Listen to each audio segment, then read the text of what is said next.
For more than a century, two brands have been fighting for dominance in one of the most competitive markets in history. Not smartphones, not cars, not oil. Soft drinks. On one side, Coca-Cola, the most recognizable brand on earth. A company that sells happiness, nostalgia, and tradition. On the other, Pepsi. Younger, bolder, always trying to look one step ahead. This isn't just a story about soda. It's a story about branding, psychology, marketing wars, and billion-dollar decisions. This is Coca-Cola versus Pepsi.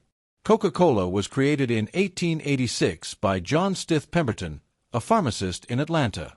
Originally, it wasn't meant to be a global product.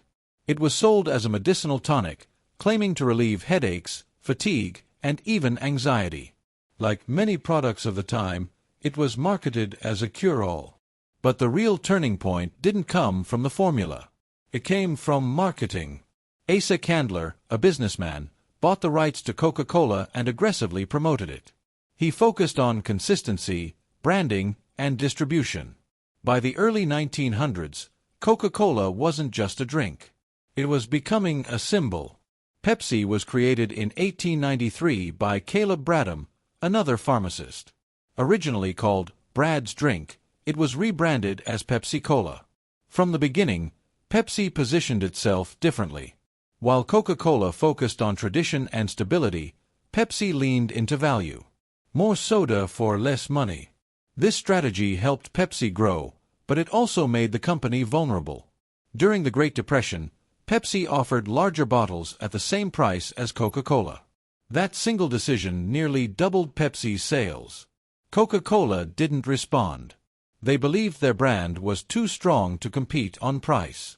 Coca-Cola understood something early that Pepsi struggled to match. Branding beats product. Coca-Cola invested heavily in advertising. They standardized their logo, their bottles, and even their color. Red became synonymous with Coca-Cola. They sponsored holidays, created the modern image of Santa Claus, and associated their drink with family moments. Pepsi, meanwhile, was still figuring out its identity. For decades, Pepsi tried to be cheaper, then trendier, then younger. They weren't leading the culture. They were reacting to Coca-Cola. In the 1970s, Pepsi launched one of the most famous marketing campaigns in history, the Pepsi Challenge. In blind taste tests, people often preferred Pepsi. It was sweeter, bolder, and more immediately appealing. Pepsi turned this into a weapon. Commercials showed real people choosing Pepsi over Coca-Cola. For the first time, Coca-Cola felt real pressure. Sales dipped. Executives panicked. And then, Coca-Cola made one of the biggest mistakes in corporate history. In 1985, Coca-Cola changed its formula. They introduced New Coke. The logic was simple. If people preferred the taste of Pepsi, Coca-Cola would make a sweeter version. The reaction was immediate and brutal. Consumers felt betrayed. Protests erupted. People hoarded old Coke bottles. This wasn't about taste. It was about identity. Coca-Cola wasn't just a drink. It was emotional.